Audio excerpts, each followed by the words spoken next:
One day you were on a picnic with your class. During return journey from the picnic spot to your school, it began to rain.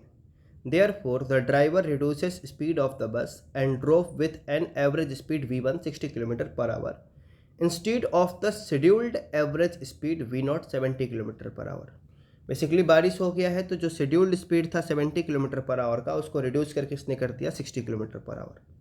After the rain stopped, the driver drove the bus at an average speed V2 75 km per hour, speed बढ़ाया and covered the remaining 40 km exactly in the scheduled time. तो जो बचे हुए 40 kilometre थे उसको 75 से cover करके पूरा डिस्टेंस शेड्यूल टाइम में ख़त्म कर दिया. How long did it rain? तो मानते हैं ये अपना पिकनिक स्पॉट है और ये अपना स्कूल है. अब यहाँ से पिकनिक स्पॉट से एक बीच का पॉइंट यहाँ रेड कलर से मार्क किया हुआ है, यहाँ तक रेन हुआ. तो ये जो रेन हुआ उस डिस्टेंस को मान लिया x और इसको कवर करने में जो टाइम लगा उसको मान लिया t1. और अब जहाँ रेन ख़त्म हो रहा है वहाँ से s डिस्टेंस जो 40 किलोमीटर बचा हुआ है वो ये 40 किलोमीटर है इस पॉइंट से लेकर के स्कूल, इसको कवर कर लिया मान लो t2 टाइम में. तो टोटल टाइम जो लगना था वो लगना था मान लो कैपिटल T और इसने शेड्यूल टाइम में ख़त्म किया है तो total time will be T1 plus T2. तो सबसे पहले इस टोटल टाइम को कैलकुलेट करते हैं. तो इसमें जो टोटल डिस्टेंस चला वो ये x चला और यहाँ s चला, तो x प्लस s का टोटल डिस्टेंस. और कितने के स्पीड से इसको चलना था शेड्यूल टाइम में कवर करने के लिए? 70 के स्पीड से. तो इसको 70 से डिवाइड करते अगर तो अपना शेड्यूल्ड टाइम निकल आएगा. तो s की वैल्यू 40 दी गई है तो this will be x plus 40/70. ये अपना हो गया शेड्यूल टाइम और इसने शेड्यूल टाइम में ख़त्म भी किया है. अब ये रेन वाला टाइम कितना लग गया? तो इसमें लगा T1 टाइम जिसमें इसने x डिस्टेंस कवर किया जो हमको पता नहीं है और कितने के स्पीड से किया ये बताया था 60 के स्पीड से, तो x/60. ये सारे के सारे स्पीड आ रहे हैं अपने आवर्स में. वहीं ये वाला पार्ट जब रेन बंद हो गया तो 40 किलोमीटर का पार्ट कवर किया इसने 75 से, तो ये डिस्टेंस हो जाएगा 40 डिवाइडेड बाई 75.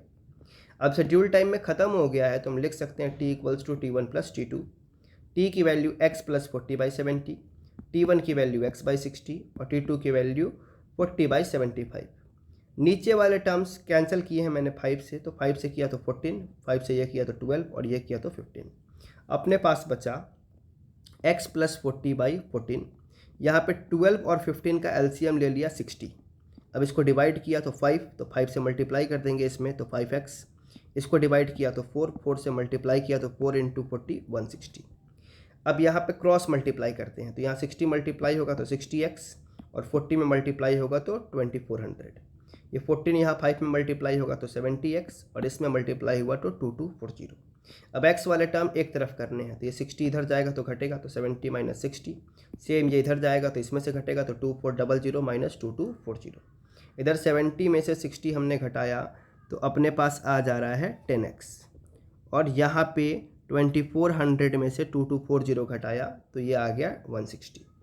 कैंसिल कर दें हम तो एक जीरो कैंसिल हो जाएगा.